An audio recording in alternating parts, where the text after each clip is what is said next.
It is an honor to be here. It's an honor to have your service, by the way, on the area board of directors. I'm going to tell you all kinds of things about the organization, a little bit about myself. We're going to do some interactive stuff, and then please throw any questions or comments or thoughts you have at me.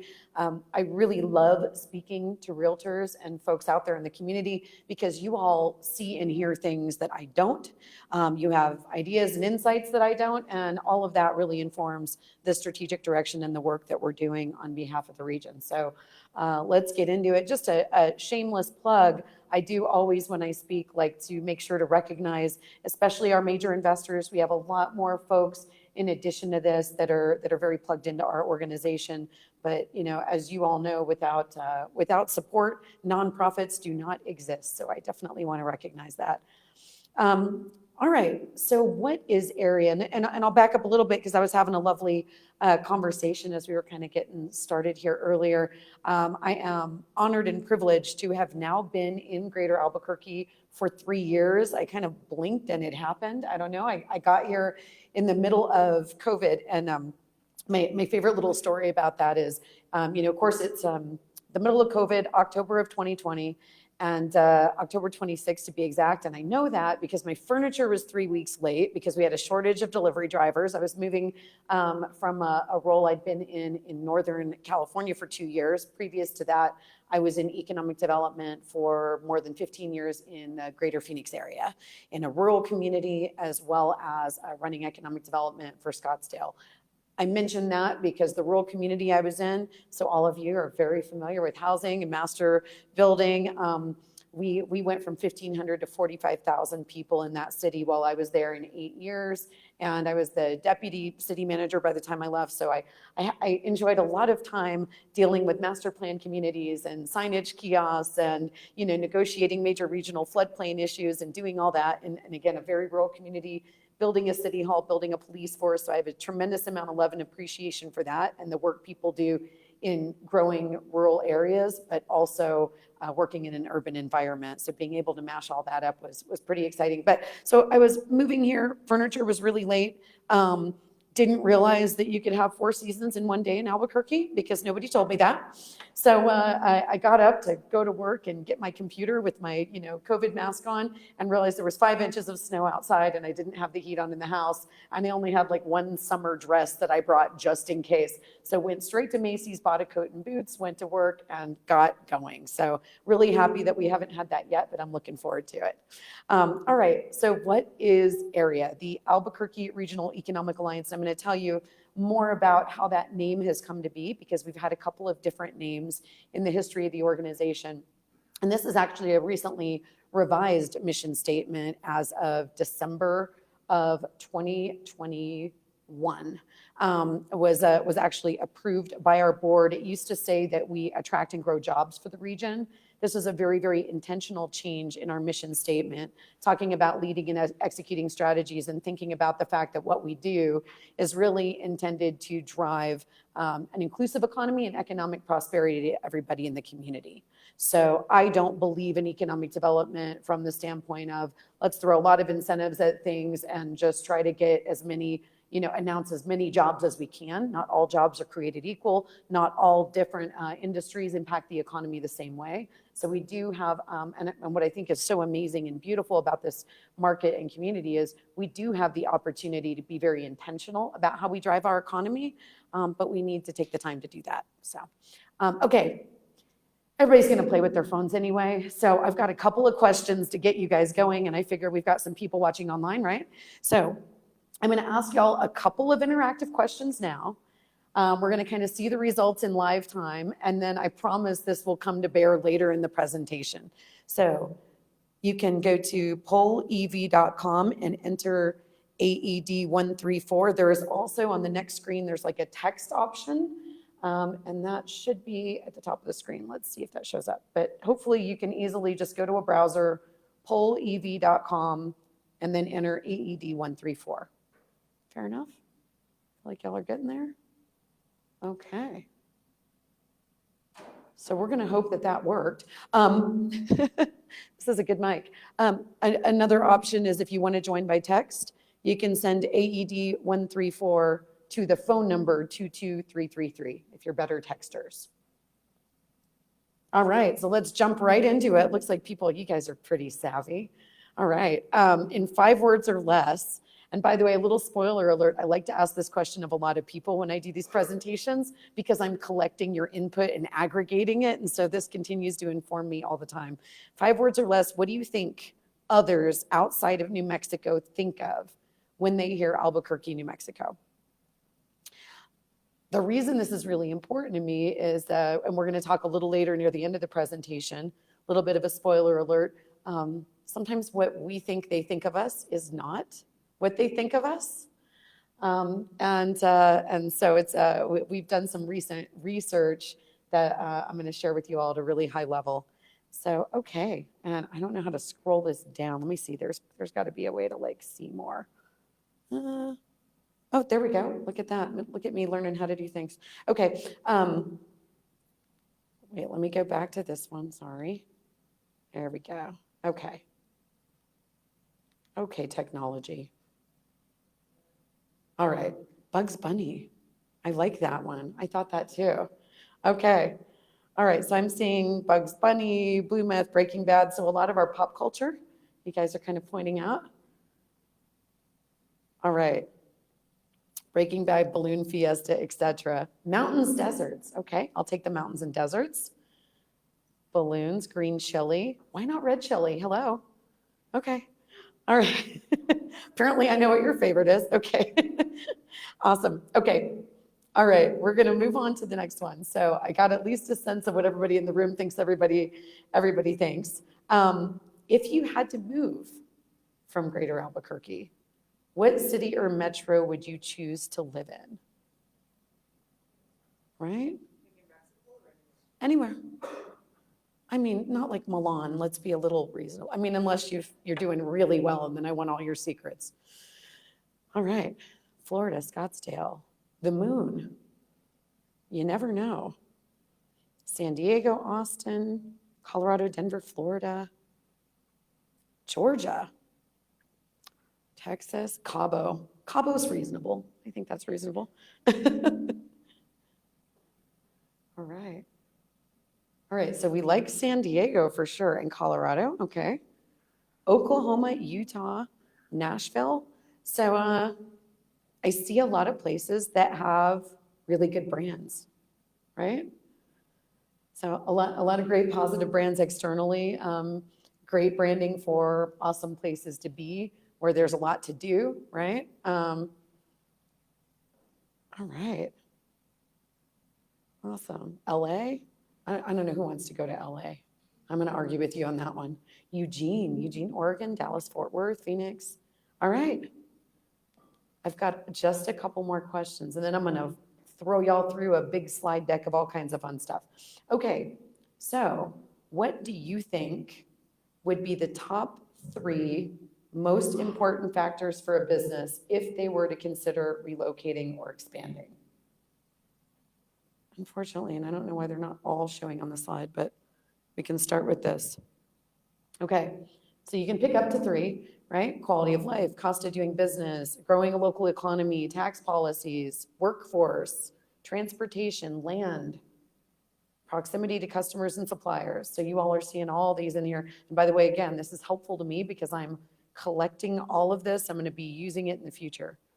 And my challenge is I don't know how to make the see more thing work. So, and I'll be happy to share the full results and snapshot these out to you guys afterwards. Okay, so clearly y'all all think this stuff is important. It looks like workforce is really up there. Affordable land, not so much. Quality of life, pretty high. Okay, so at the end of the talk, we're gonna see how much this lines up with the people that are choosing corporate locations. Okay, cool. All right, and I've got, I think, one more for y'all. It's a little bit tongue-in-cheek. How important do you think research and data is to economic development? Are we out there buying a lot of wine and doing a lot of trips and, you know, doing fancy ribbon cuttings? Are we doing a lot of calculated and targeted research? Or whatever, who cares? All right. Thank you. My A people got my hint. We're going to talk about why research and data is so critical to what we do, and why it's such a core component in the background. And I'm going to share with you all some really fun little pieces of data later in the presentation that I think are really interesting. I kind of geek out on this, and hopefully they'll be useful to you all. All right, thanks for playing along. I really appreciate it. You guys ready to get started? Okay, so I've got 6 different topics that I'm going to hit on with you today. And I'm watching the clock, so y'all wave at me if I hear anybody's head hit the desk because you've nodded off, we're just going to ignore that as long as everybody's safe. Okay, so first we're going to talk about the economic development challenge. And what I mean by that is, what are we trying to fix in greater Albuquerque and New Mexico? So I'll kind of fast forward in the reverse. When my predecessor in this organization retired after 25 years of really, fighting the good fight and doing great work and working with site selectors and was involved in many of the large corporate decisions in our region. But the board went out and did a national recruitment, and I went, Albuquerque, it really wouldn't have been on my list of markets to choose. If somebody had said, pick 5 markets that you think you'd like to go work in, it wasn't, quite frankly. And a big reason was I didn't know much about it. And a lot of folks don't know much about it. So this kind of gets back to my questions and what I'm going to share with you at the end. But so I learned a lot, did some homework, and I was absolutely fascinated and intrigued about the opportunity in this community, because we do have such amazing assets here. But as we all know, there are a lot of things we need to get past and overcome in order to capitalize on those. And so one of the things we did early on, almost immediately, was create a strategic plan. So going back to my comment about data, very, very data-driven strategic plan.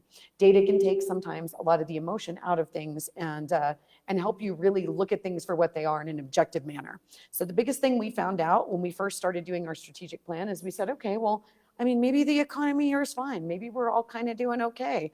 We've got a lot of government investment. We got a lot of federal funding, actually 1.5 times the national average. So we're actually highly dependent on government funding, which makes me nervous because in a really good economy, you never innovate as much as you could or should, or as much as other markets are doing.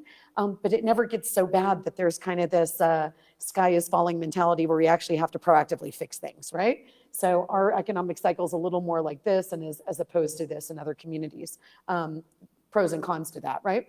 So we looked at our market, we compared it to every other market in the country between 500,000 and 1 million in population, and figured out that we were in the bottom 25% of job growth rates between 2015 and 2020. So I looked at my board, we all looked at each other and said, well, that's not good, considering that the job growth rate in this market in 1984 was 7%. So what are we going to do about it, right? And what the data tells us is that in 5 years, or as soon as we can, what we need are 8,000 net new direct jobs in the target industries that are going to bring the right types of income and opportunities to people in the community, existing folks and new folks. That then is also going to create ancillary jobs in the market. So I'll give you a little bit of a fun chart on this. As we have traditionally slower recoveries, I kind of explain that in terms of our government dependence. As you all know, we also came out of COVID recovery far slower than a lot of our competitor markets as well. So in terms of getting all those jobs back, it took us probably another year. And then, compared to other markets like Boise, we were just basically back to where we were before COVID, and they'd already been growing, 3, 5, 7%. So what economic developers do, and I like to point this out, if you look over here on the right, the 0.75 is where we are currently forecasted to grow in the next 5 years over a job growth rate. What we'd like to see is this target growth scenario, sorry about the loudness, or even pushing it up to a faster job growth rate so that we can, instead of being in the bottom quartile of competitor markets across the country, start to be in that top quartile. So we're always asking ourselves and complaining, like, how many of y'all hear that, right? How come we're always last? How come we're always last, right? Well, we need to have a strategy, and we need to come together as a community and a state and a market to figure out, you know what, I'm not saying we have to be first, but we certainly don't need to be last, and we need to be more competitive with other markets that are figuring out creative ways to drive their economies forward. And this is really A regional economic development organization that you see out there, really that's the sweet spot. What we do is take that baseline forecast and try to bump up our opportunities to a greater extent to be a more competitive market. I'd love to say that, our regional nonprofit can, make us the greatest economy in the world. I'd be lying. We are there to respond to economic conditions, to take advantage of opportunities for our community, and then also be a really, really amazing marketer, data analyst, and driver of opportunities. And also that means advocacy and thinking about policy in a meaningful way. So just to give you an idea of what this means, right? The top 25% threshold, if we were to get there, would be right there kind of between what Daytona Beach and Palm Bay are doing in Florida, a little bit behind Mission, Texas. If we were to hit the minimum threshold of where we want to be, you see that orange bar, but where I'd really like to see us is up here, kind of around that Ogden, Utah, and a little bit more competitive with Colorado Springs. So anybody think that this is an unreasonable dream, demand, desire, and opportunity? Thank you. Love it. Okay, good. So I think it's always really important to put it in perspective and have, attainable aspirations and goals, and then start to design your work around it. So what do we do as a regional economic development organization? I love arts and culture. I love small businesses. I love retail. We are tasked as a regional economic development group with really focusing on base industry jobs. So what base industry jobs are, they are any employer or employers creating jobs in industries that are bringing net new dollars into the market.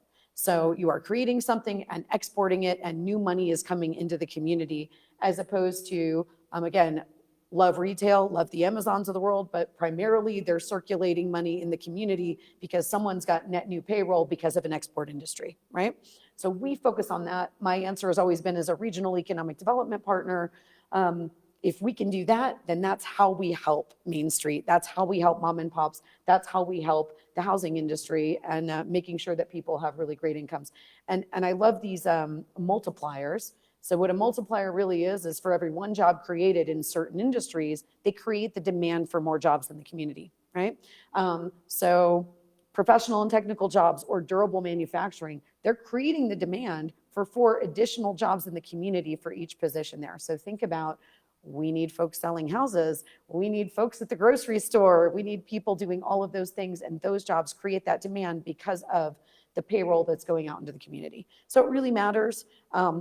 And driving these industries forward matter. There is, as you all will see here in a minute, a sick amount of activity out there. And I'll talk a little bit about our challenges and the things we're trying to push on. All right, got nice and loud there. Okay, so an example in terms of our competitiveness in the community and the market, and thinking about how do we enable these things, right? How do we actually do this? Because it's really nice to go, okay, great, Danielle, how are you guys gonna do it? How's the state gonna do it? Do we just, I don't know, do we put up a big banner and say, come here? What do we do? So we like to think a lot about our competitiveness categories and where we sit. And we do this at area in comparison to other markets that we know we compete against for those industries. So does that make sense? So I'm not competing with, I'm not competing with LA for high value, manufacturing opportunities. I want to steal them from LA. I'm not competing with them. What I'm competing with are the other places that a company out of LA may relocate to. So I'm competing with maybe a Dallas or a Salt Lake City or a Tucson, et cetera. We typically will compete with Mountain West regions and markets for site selection. Same thing if there's a company moving off of the East Coast looking for more westward operations. You can obviously imagine, because of our geographic location, what that looks like. Oh, the other screen. Okay, not a problem. Okay, went a little dark. But you guys said this would happen. I feel like you're testing me with the screens back there. So anyway, I'll just keep talking. I know the guys have got this figured out. So when we look at our investment readiness and our industry growth profile, right now from an investment readiness standpoint, we are, oh, there we go, perfect, 10th out of 11 in compared to other markets, right? And our industry growth and productivity makes us 8 out of 11. And these are, if y'all look at some of the side screens, it's a little small, but you can have this deck at the end. If you look at the other markets and all the different criteria that we're looking at, okay? Oh, hi, Panasonic. We're looking at things like overall business climate indices and scores. We're looking at things like state individual income tax rates.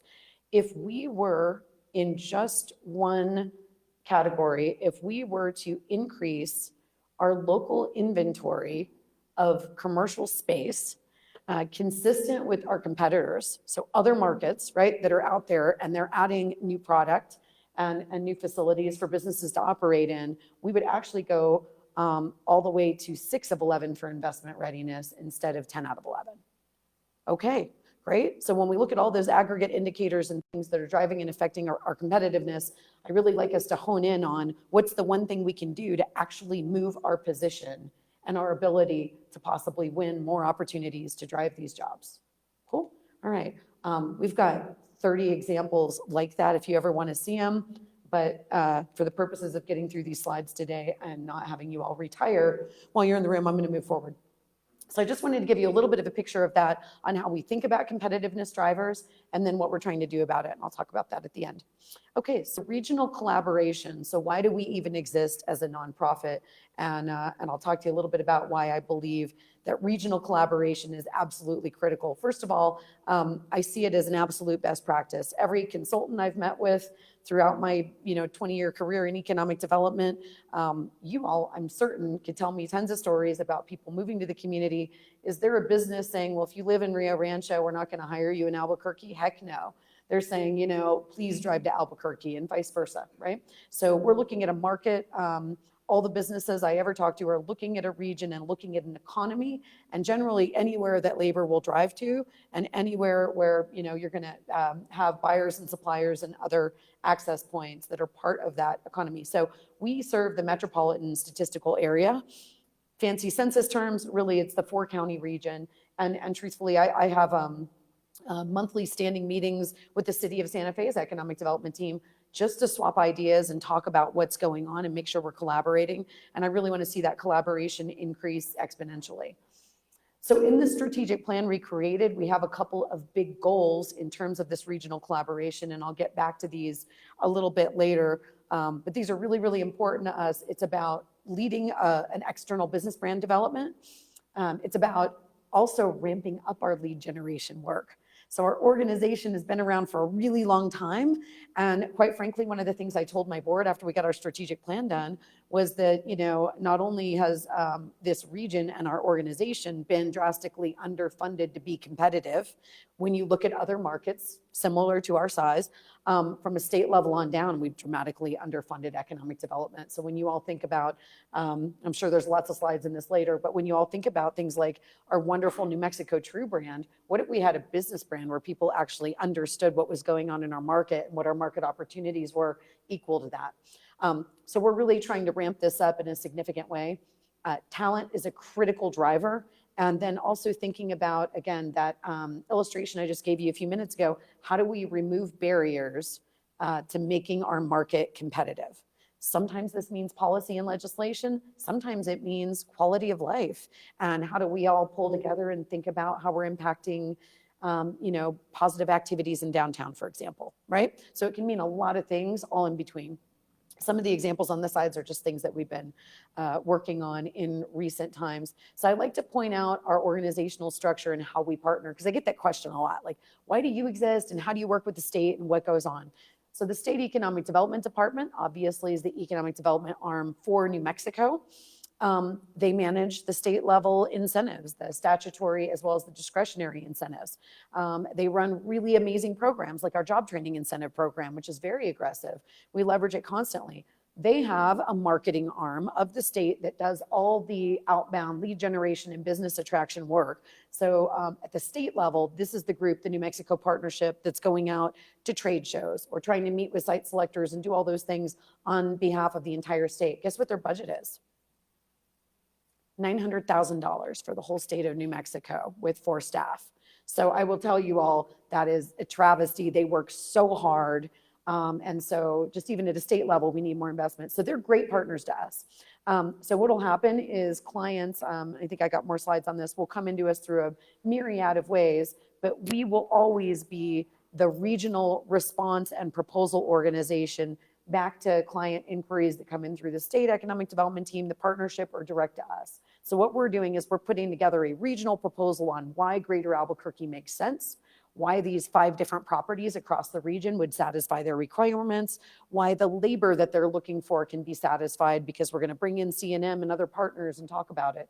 So that's how we all work together, very hand in hand. In fact, this afternoon, I have a data center client coming into the office from out of market, looking at the community, and I have P&M at the table. I have the local community where the sites they're looking at is located. So I've got the local economic development folks in terms of our community partners. I've got P&M, and then I also have the state economic development team represented. So we bring everybody together and we sit down and figure out how we can help them get up and operating here. And so these are some of the community partners in the region that we work with on a daily basis. And this is really exciting to me because we've changed our model in a really, really big way. So previously, before we restructured the organization and did our strategic plan and said, whoa, we need to raise more money. We need to change our name. So our name used to be Albuquerque Economic Development Incorporated. Nothing wrong with that. You know, it's pretty clear what it was intended to do. The problem is it created confusion. So we had a lot of folks nationally that thought, oh, you're just the city. No, we're not just the city. We're serving the whole region. We had other people in the region going, well, I think you just serve the city, so I don't want to be involved in your regional group. That's really unfortunate. Again, the more we can all pull together and be speaking off the same sheet of music and driving our economy forward with common talking points, whatever we all agree on regionally, the more successful we're going to be. So we changed our name. We also converted to becoming a 501c3 full public charity. If y'all know the difference between that, a 501c6, which we previously were as a business association, right? So like GAR, like your local chamber of commerce, it exists to support just its investors. We exist now, and I really believe we actually always did, but we formally, with the IRS, made it clear that we exist for the greater good. So when any of our investors or partners give us money to support us, we also have public sector partners that we have agreements with. That is all, again, for us to work on behalf of the whole region to make the economy better. So it is a philanthropic investment. And I think that really matters because it allows our decisions to be a little bit different than just what's in it for the person writing us a check. Right? And we hope that all of them understand if they're writing us a check that they're going to get some direct benefit, but also the benefit they're going to see is going to be region-wide and community-wide. And so what we stood up were these new things on the right side. So previous to 2 years ago, we didn't have public sector involvement, and I wanted to change that because I believe if you have business entities and government sitting at the table together, you're much more likely to come up with solutions, or at least it's going to give you a much better fighting chance than simply, talking about each other separately. So now I have Bernalillo County as well as Sandoval County serving on our board of directors and voting seats. City of Albuquerque soon as well. And then also on our Public Sector Advisory Council, I have Edgewood, Los Lunas, and Rio communities also involved. So really exciting stuff. We do a monthly meeting with every economic developer in the region that work for the government entities that are involved with us. So we're very transparent with them. We talk about what we're working on, where we're going on trade shows. We share our data. We work on regional responses, and we also give them a book of work and go, what are we going to try to accomplish as economic developers in this region over this next period of time? So I'm really excited about that. And then we also stood up advisory councils for the region. So these advisory councils are industry leaders, and I ask each one of them to get together 2 or 3 times a year and just have a conversation. Same thing, if there's a book of work, they can take on a book of work. We're going to be asking our Tech and Innovation Advisory Council to help us stand up a regional dashboard for economic data, which is going to be pretty cool because they've got assets and resources. We want them to get together and tell us in your industry, so in the biosciences industry, what do we need to do as a region and even potentially a state to create better advantage for your industry and also attract more similar investments into our market. So it's a big conversation, but again, it's something that had not really happened in the past in terms of thinking about how are our business leaders telling us what we can do to help them. And I think that that's a big critical shift and change and a key part to actually driving your economy. All right, so just kind of, again, a little bit of an obvious thing here, but how do we benefit from regional cooperation, right? We do a lot of market intelligence and data support on behalf of the region. It's regional data. It's not just one city, because if you start putting borders around data, that's not how the real world works, right? We do a lot of lead generation and marketing support. We do call on companies. So business retention and expansion is huge. I don't know if everybody connected the dots, but you saw the recent announcements that Business First figured out was Array. Array is doing an expansion on the west side of town. And so what's important about that I think people don't always catch if they don't read to the bottom of the article, they were founded here. They're a local company. We were at high risk of losing them to another market if we didn't figure out a way to keep them and help them expand. So this is really critical work that we've got to do. You got to think about your local companies, in my opinion, more than the new sexy ribbon cuttings and ones that are going, yeah, we're going to bring 1,000 jobs. That's awesome as well. But if we double down and keep our companies here and find a way to help them grow, it's such a better investment because they're vested in the community, right? And again, we elevate our regional value proposition, and we also coordinate regional responses. So one of the things we do in terms of our core business attraction work that I like everybody to learn and know about and help me out on as evangelists out there in the community, this is what we do for clients. So the meeting I mentioned that we have this afternoon, they will come in and they'll go, we really need to understand, what you're paying people in these certain job occupations. And we can get at that data in a very, very granular way. We can help them with site selection assistance in a confidential manner. So when we have a client inquiry come in and go, if they're already represented by a brokerage or otherwise, we stay out of that. We have some agreements on that. We do not meddle in any way that could compromise anybody's client, just so y'all know. That's really important. But if they come in and say, we don't, all we can tell you is these are the 3 things we need in either a site or a building, we can circulate that confidentially with all of our developers, brokers, and economic developers in the region, because as long as we can give them every opportunity to find a suitable location in the market that makes sense for that local community and the company, the better chances we have. And so we circulate that and do that regularly. I also think it's really important for our local community partners as well as our industry leaders. Isn't it helpful if a developer knows that we're getting multiple inquiries for large scale industrial product, right? So they can go, maybe we need to kind of think about pre-planning that site and getting ready so we can actually respond really quickly, because we're seeing a lot of market demand. If they don't know that we're seeing that kind of pipeline, how can they really plan? And same thing for local communities. So we spend a lot of time doing that. So as an example, we actually have a memorandum of understanding with several of our commercial real estate brokerages. So, NAI, CBRE, Johnson Colliers, work with them closely. And all this really says is kind of what I talked about before. Hey, you guys should use us and leverage our data and resources. It's free. Bring us to the table, because if you're working for a business that's called you from out of town and they're just looking at your one building, they may look at that building and say, oh my gosh, your rates per square foot are just out of my, this is crazy. It's so much cheaper in Phoenix or Dallas. What we can do is come in and say, yes, but maybe your labor's a little lower. Maybe we can get you some LEDA funds. Maybe we can figure out a way to close that gap and show you what the real true total cost of operation and doing business is. That's what we do. And that's how we like to help out on those deals. And so it's an agreement that we'll be there to help them. And then, yes, we will not shop any of their clients to anyone else unless at some point they say, hey, we can't help them out. So go for it. We do the same thing with our economic developers in the region. And I'll tell you, one of the things that we ask them to sign every year is just a gentleman's agreement commitment to also don't steal from your neighbors. Don't make your economic development strategy, how do I steal a company from, Albuquerque to Los Lunas or something like that. Rising tide raises all ships, and we need to work together for positive economic development. All right, so with all of that, how do corporate site selectors work with us, and how do these trends roll through the community, and what are we seeing? So anybody familiar with site selectors, site selection consultants? All right.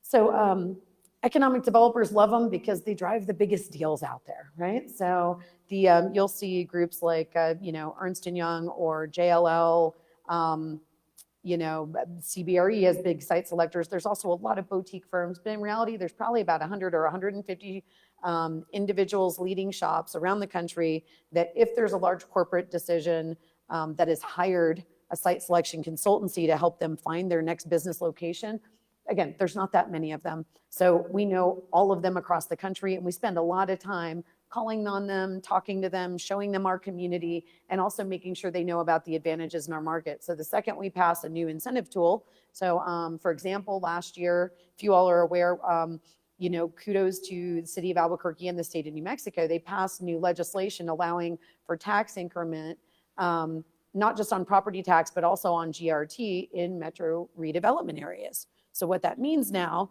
is you could actually capture exponential levels of TIF financing for a project if you're doing redevelopment that we could never do before. These are tools that these consultants know about and want to leverage for projects. So the second that passed, I reached out to all of them nationwide to make sure that they knew we had these tools, right? So that they're thinking about us and going, maybe I could get something done in Albuquerque in a redevelopment area. Anyway, so site selectors go through a very rigorous process. Some of them are looking at just dirt. Some of them are really tax consultants. So they're coming in and looking at the taxes and incentives and doing calculations. Their spreadsheets and comparisons are ridiculous. Really a lot of times you don't even know you're not in the running, or you don't even know that your community got eliminated because you never got a call because they looked at some data online and tossed you out, which is, again, why we try to be an advocate. But, they profile clients, they screen out markets.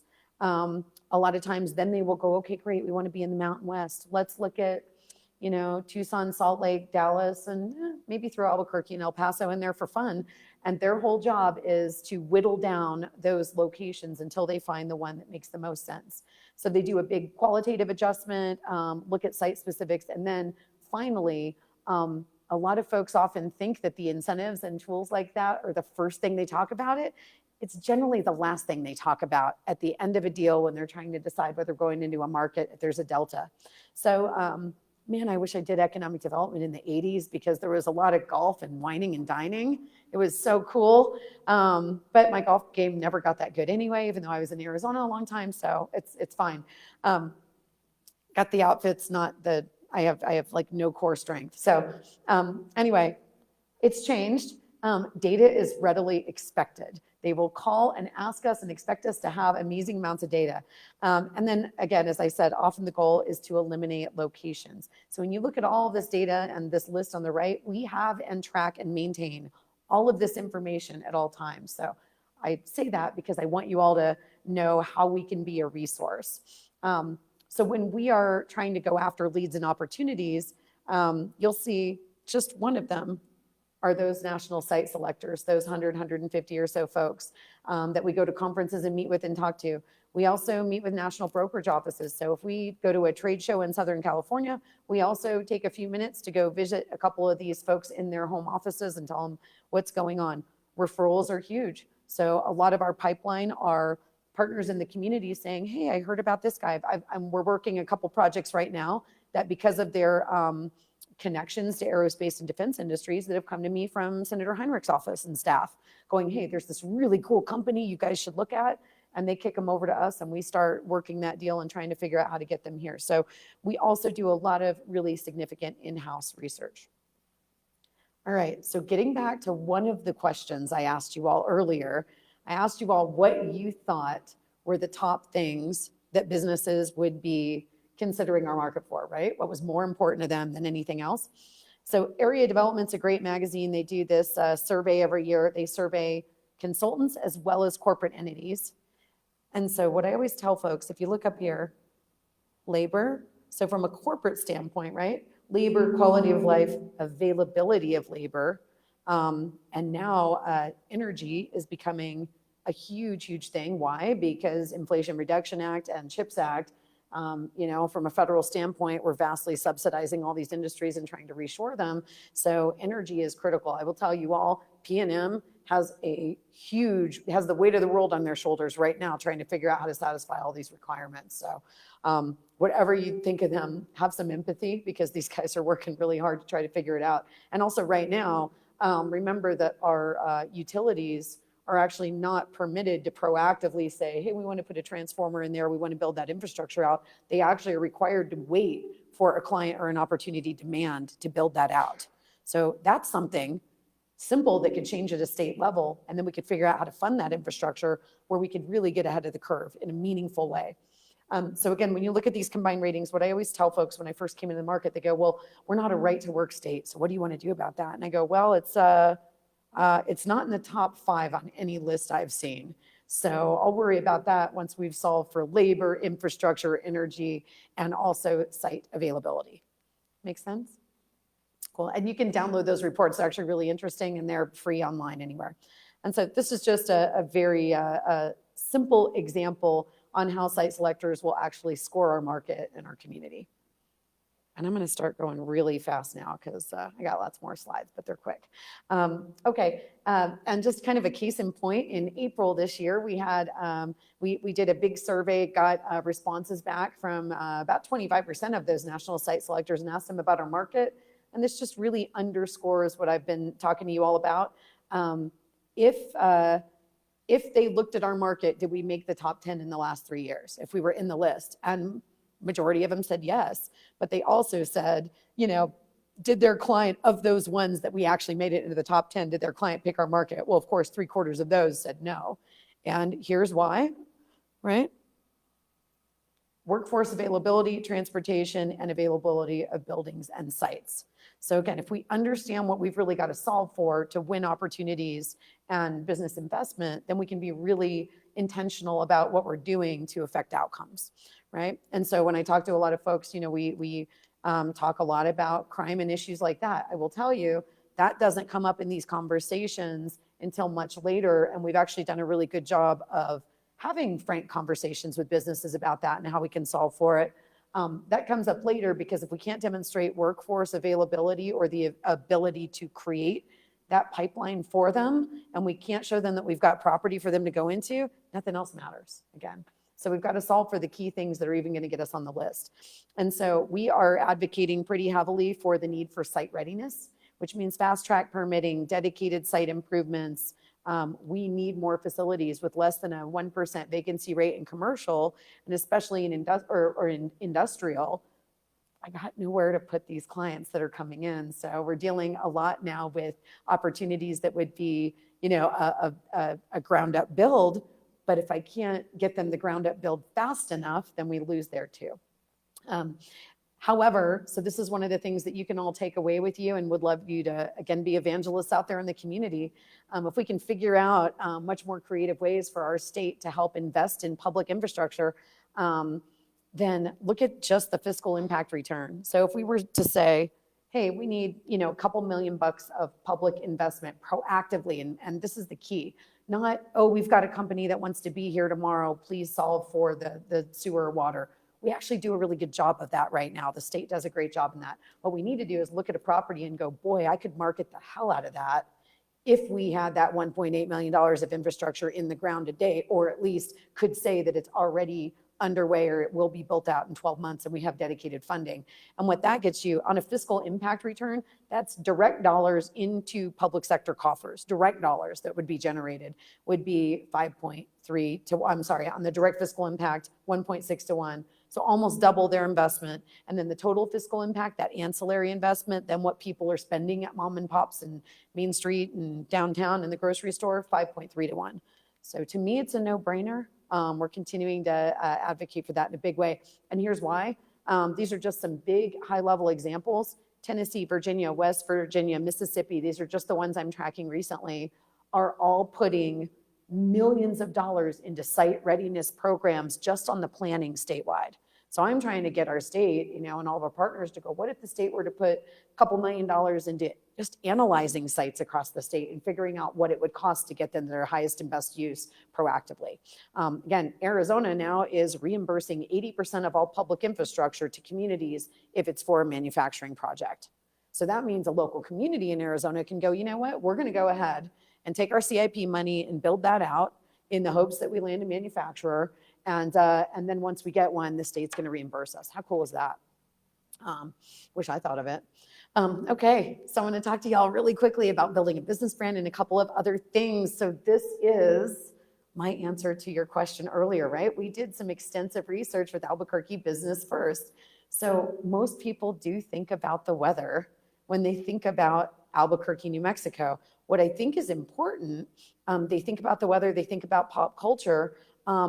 When we're surveying them, really drugs, crime, and poverty are very low on the list in terms of what those, and by the way, we surveyed folks, corporate folks in San Francisco, LA, Seattle, and Chicago. And we did that because there's a lot of decision makers there for business and industry. So this tells me two things. We've done a great job in New Mexico, true, and we've done a really crappy job of telling people about our heritage and our culture and our diversity, right? So there's some work to be done. But I love an opportunity, you know, like if everything's perfect, then I've got nothing to do. Also, this was really interesting to me. We also asked all of these folks, what are the top industries that you think are in our region, right? And this is what they said. They said outdoor and recreation, arts and entertainment. Again, we've done a great job about talking about outdoors and recreation, arts and entertainment. Biosciences is 14%. When I look at the data and I look at our talent and the opportunities for bio-life sciences development because of all of the amazing things happening at our labs and in our community, that's actually one of our best opportunity industries. And nobody has a clue. Nobody has a clue that we are an amazing place for aerospace and renewable energy, at least not compared to those other industries. So case in point, this is why we are going out there and we're going to be launching bigger and bigger marketing initiatives outside of the community to hopefully, I want people in Southern California to think about greater Albuquerque and go, boy, that is the next bio-life sciences and aerospace and defense market if I ever saw one, right? Just kind of like Austin decided to be the music capital of the world before they even had more than like 3 bands downtown. We have the assets for this if we really push. And then I thought this was really interesting. I asked you all to think about markets you would go to, kind of as a backwards way of getting into this.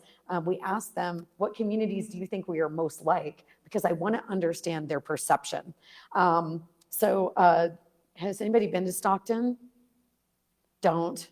It's not great. You know, I was in Northern California and it wasn't too far away. So that concerns me. But I do think it's very interesting that they see us fairly similar to Colorado Springs, probably because of geographic location, and then St. Louis. So we're going to dig into that a little bit more. And then we also asked them if they thought these statements were true. So I want y'all to look at these, right? So there is a lot of lack of understanding about our community and market if half of them thought these were all true. By the way, my favorite fun fact is we're more than a mile high. Only 30% believe that. They think we're, you know, low-level desert and that it's really, really hot. And half of them thought that our average summer days regularly exceed 110. So even just on the weather standpoint, we're not really educating people well. And I will tell you, I think all of these actually are true, except there was, oh goodness, I think it was the Class A space one, but that was really just getting nitty gritty with them. All right. So a couple of more things I want to share with you all really quickly as I kind of get us wrapping up. Everybody wants to know about our pipeline and what we're seeing, right? What kind of businesses are looking at us? What's going on in the market? That's always the kind of cool, sexy thing to see what we're working on. Everything I've told you about is designed to try to give us a better chance of winning these. So, you know, good news, we've had some very recent announcements that we're excited about. Some antenna technology, again, keeping array and growing it. Everybody's heard about, you know, Maxion at Mesa del Sol. So what does it look like in terms of the deals that we're working right now? So we have typically over the last year hovered around 100 opportunities in our pipeline.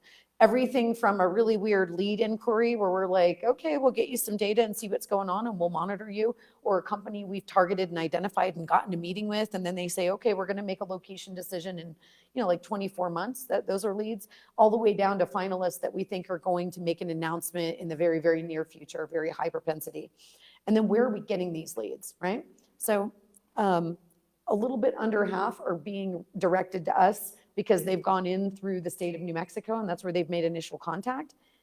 The other half, or more than half, of our opportunities are direct to us through local partners, through lead generation research we've done, or through those site selectors. So this is where we're getting these opportunities. And this is just a national trend that you're going to see. This is what's happening to every economic developer in the country right now. Look at the share of capital investment for projects in our pipeline that are manufacturing versus corporate or office. Although I did tour a potential office user a week ago, so it's happening. We'll see. Only one this year, but we're going to keep working on it. So pretty significant investment out there in terms of opportunity for manufacturing. And this is just kind of really just another way to look at this data. 84% of the opportunities that we're seeing are in that manufacturing or production-based industry. Again, going back to, but I need places to put them. And then they are, 86% of those are new potential into the community. And then you see a little bit about the stage there. So if every opportunity that we were talking to right now that is disclosed to us, how many jobs they'd be generating, if every single one of them were to locate here, you'd see about, 15,000 potential jobs to the market. Cool, we're done, right? Again, you all know what a sales pipeline looks like and what a small fraction of these you actually win. So enough said. But it's always nice to see those numbers and know that at least we're having a stab at all of those. And this is something that I just think is tremendously interesting when you look at what's going on in those deals in the manufacturing subsector. Look at the tremendous potential capital investment all in the renewable energy manufacturing components. This is not an accident. Obviously our state is really pushing forward and driving on these, but it's also driven again by the federal dollars and incentives and programs going on. And then, aerospace equipment and components, though, this is why I'm so hot on that industry right here. All right. So I've talked to you all a little bit already about the brand sentiment and development research. So when we surveyed all those markets, I gave you some of those results. So we're going to be using this in our external go-to-market, external out-of-market updates and opportunities. So we are going to be going to places and continue going to places that have decision makers, a rich density of industries we want to see, and also that we can go out and visit pretty quickly. All right. So with that, I want to share a whole bunch of tools and resources that I'll bet you all don't know about, and commercial or definitely residential. You can leverage these data points and share all of this information, have it, use it, know where you can get to it on our website. Again, I think it's very helpful to everybody.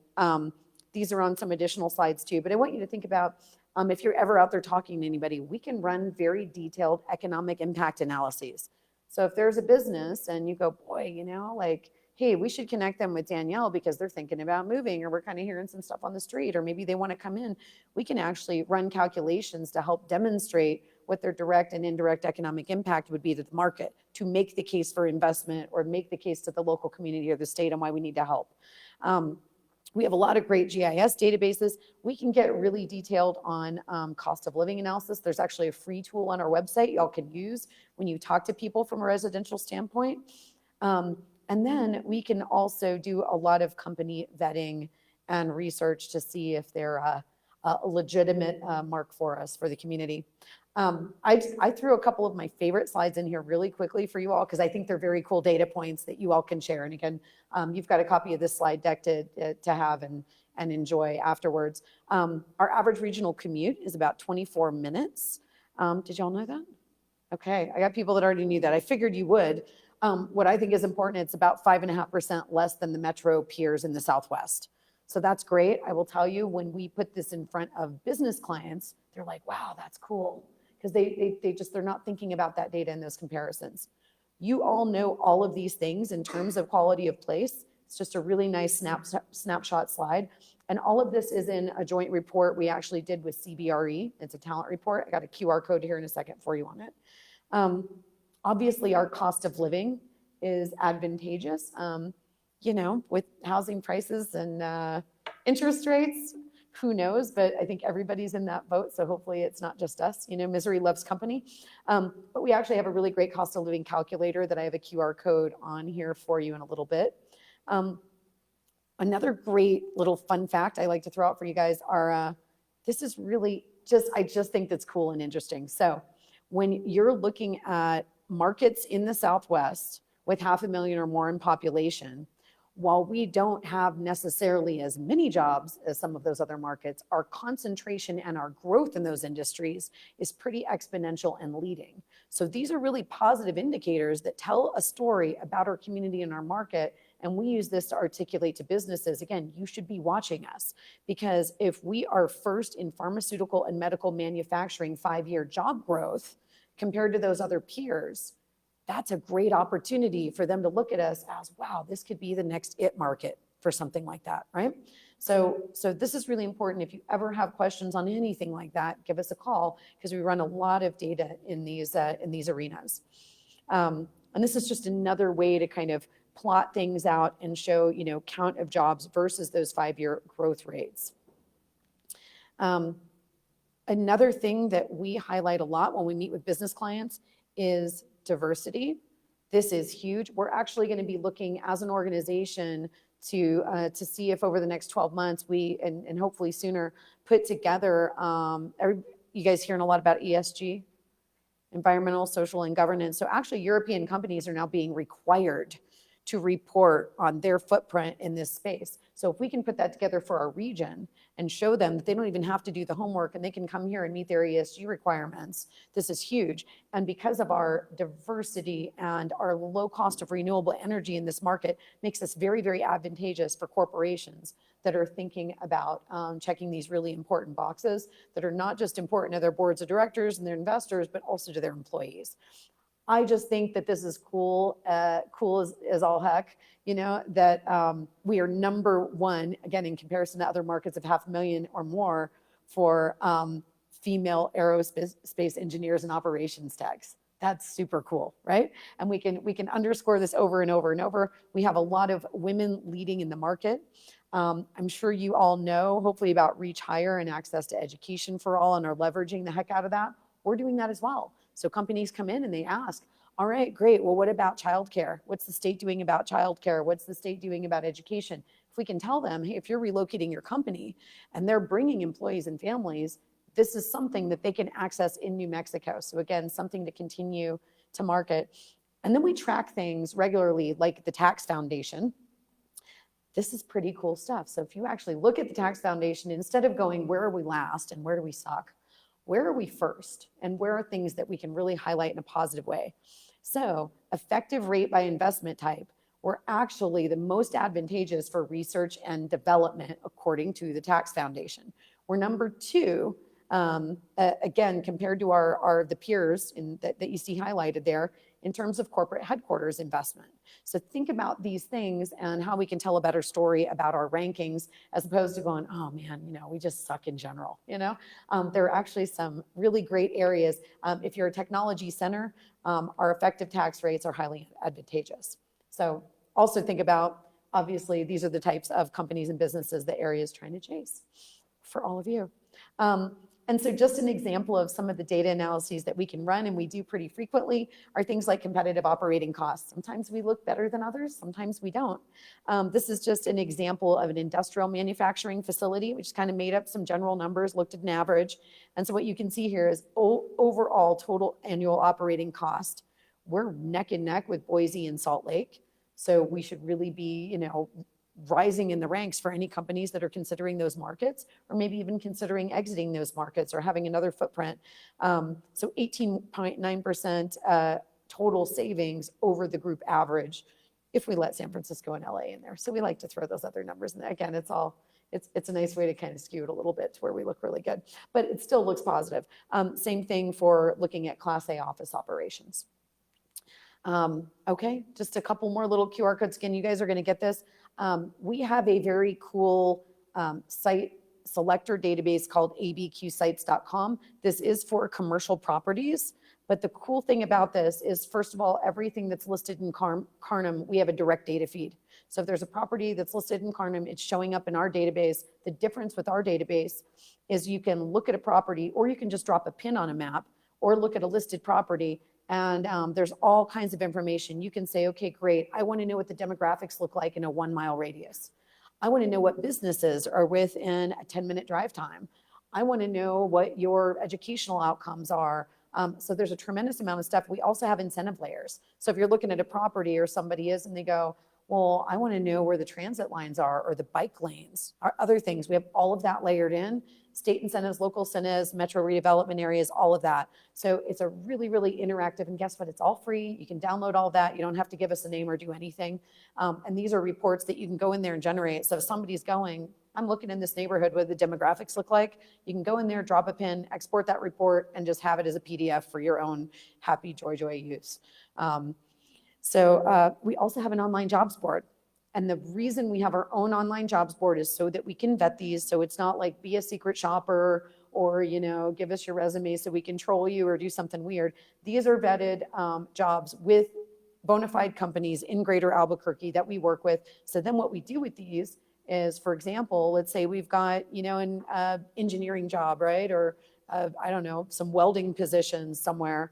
We will take those and then we will do targeted paid advertisements on LinkedIn and even on social media to people in markets that we know are really expensive, and just let them know that these opportunities exist in greater Albuquerque. Kind of cool, right? I'm going to skip over this one a little bit. This is just an example of some of the proposals we give to companies. These are really cool, guys. I really hope you use these, and we would love suggestions for more. We have Zoom tours. So if you go to this page on our website, we've got lots of them, different industry ones. My German employee shockingly did a beer tour one. So you can look at all the breweries in the region. So we've got a lot of different things like that. There's even one that lists every major corporate announcement that we've done in the last couple years. And the cool thing is when you click on these, there's a description of them, but you see them in GIS, so you can see where they are in the community. And then you can click deeper and see like a street level view or what's going on.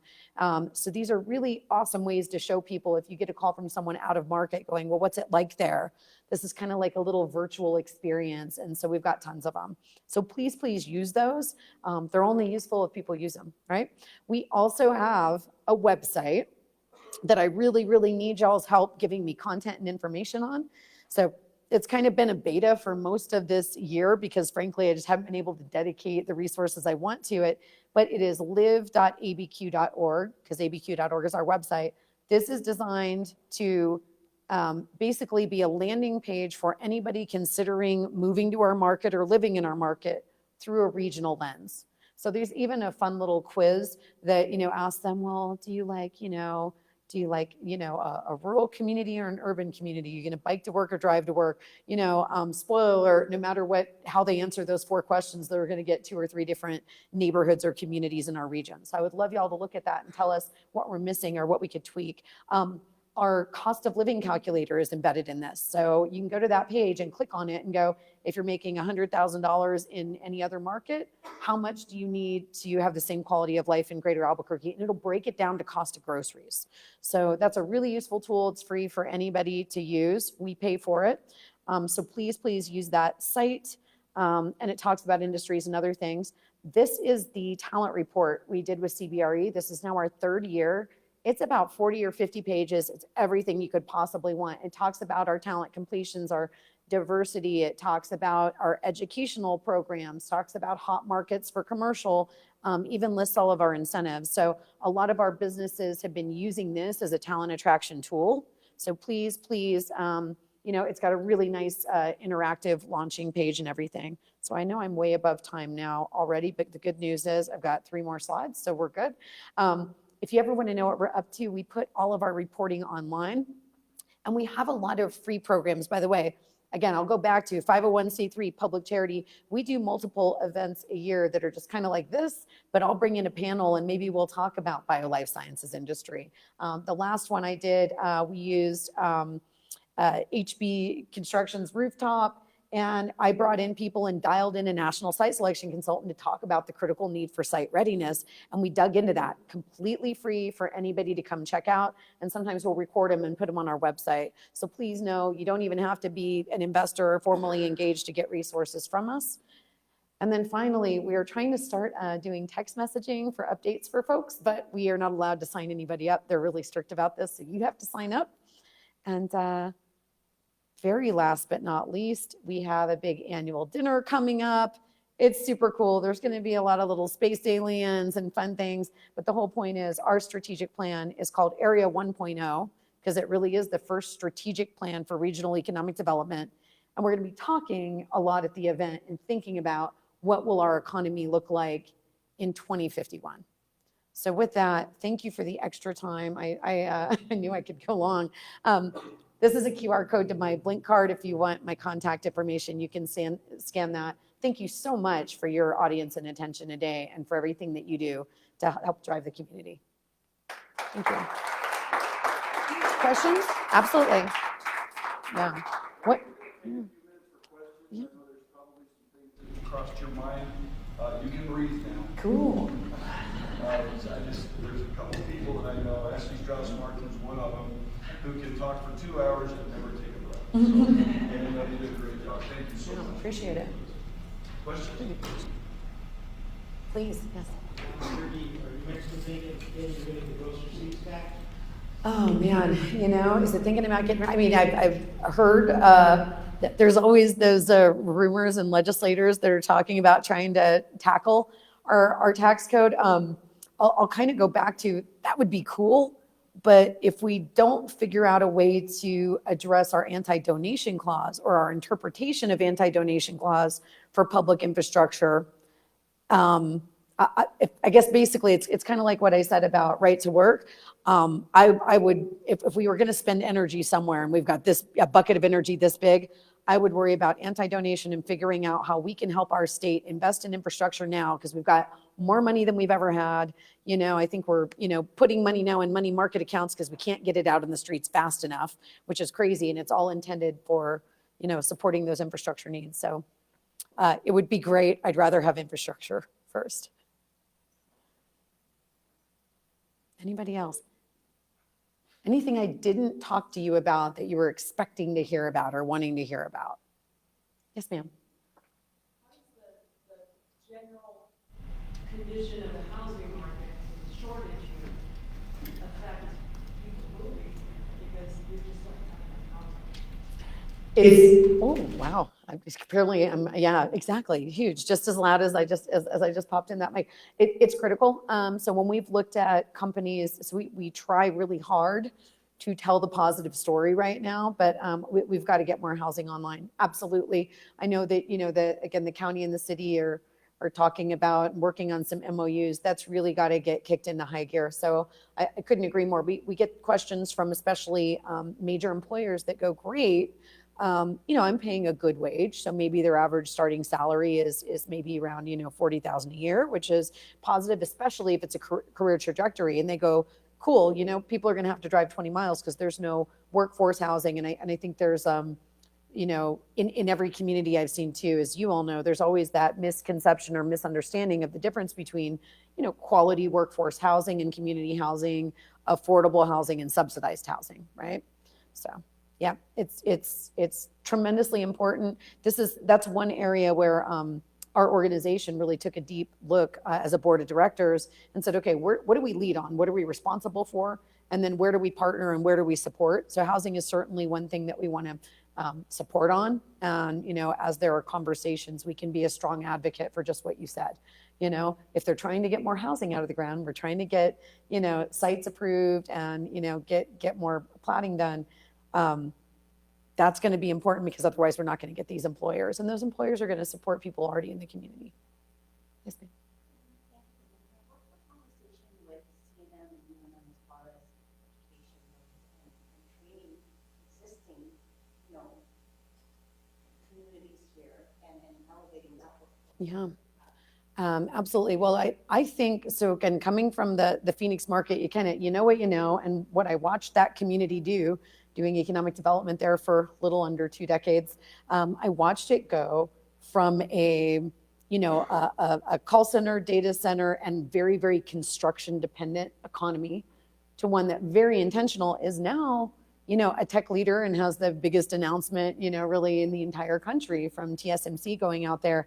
That was intentional by Dr. Crow redesigning Arizona State and saying, we can't just be a fun liberal arts party school, we've got to be a top engineering school. And he took a lot of risk and made that university very, very entrepreneurial.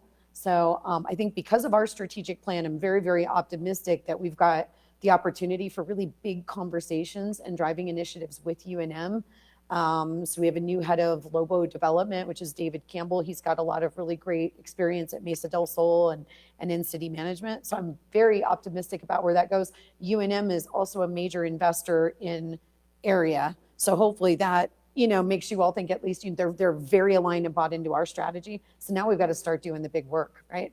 Understanding what educational outcomes we need, not just today, not going, oh my God, we've got to fill those jobs for that employer. What are we going to need in 20 years if our economy looks the way we want it to? And I will throw a big compliment out to CNM. I've never seen a community college system be so proactive and responsive in addressing company needs when they come in. So I think it's still that we want to do that, but we want to get ahead of the curve. It's a wonderful question. Yes, ma'am. You got it.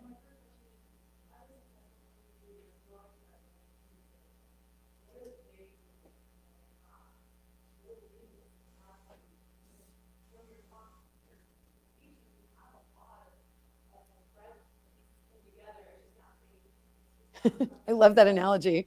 Did you all hear? You've got all the components of a good loaf of bread. It's just not baking. Right? So it's a great question. So I'll go back to that, is thinking really creatively and entrepreneurially about our market and being proactive. So what we did in Phoenix for 15 years, when you look at the West Valley, they were proactively putting in infrastructure.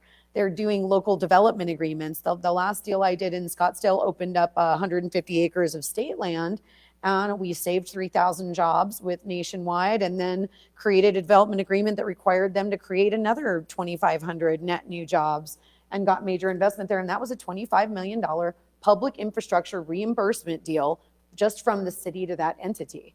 So if we can get help our state, let's get out of our own way and think about how we can deploy resources and get out of the mindset of, well, that's, make the company or the developer pay for everything. Well, when you look at the numbers, it is not feasible for them to build all of that infrastructure and then operate here. You all know the cost of construction is higher than other markets because we have to bring everything in. So if we can figure that out, I think that is going to be tremendously game changing. And we can leave, K-12 for another day. But those are critical pieces as well. Yeah.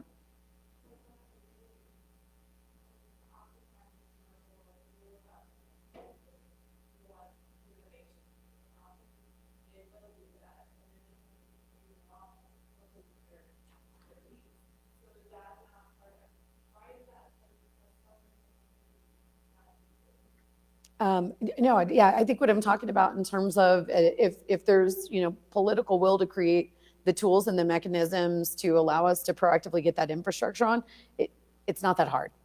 Yeah. The hardest part then we'll have is actually getting the people to build it all, so that's, again, another issue in terms of labor. But yeah, creating those mechanisms would be huge because, again, right now our programs and tools and incentives are actually really robust, but they're built to be very reactive. So, we've got a company that wants to be here. Now let's give them some LEDA dollars to help with their infrastructure. But we already have the company. Wouldn't it be amazing if we already tied incentive dollars to a site or a location and said, okay, great, now I can market that to a company to try to bring them in. Because again, you miss out on 99% of the deals you don't see, or 100% of the deals you don't see. Yeah. Thank you so much. Anybody else? All right. Such a pleasure to be here. Thank you all very much. And also, if you're hearing things out in the community that you think as an economic development entity, we need to know, and not even anything confidential, but just, hey, I'm seeing this happen a lot, or I'm seeing a lot of people come from this community, or I'm seeing an exodus here. Anything you can or are able to share comfortably that could inform what we're doing, please, I welcome it tremendously, and any guidance. Thank you.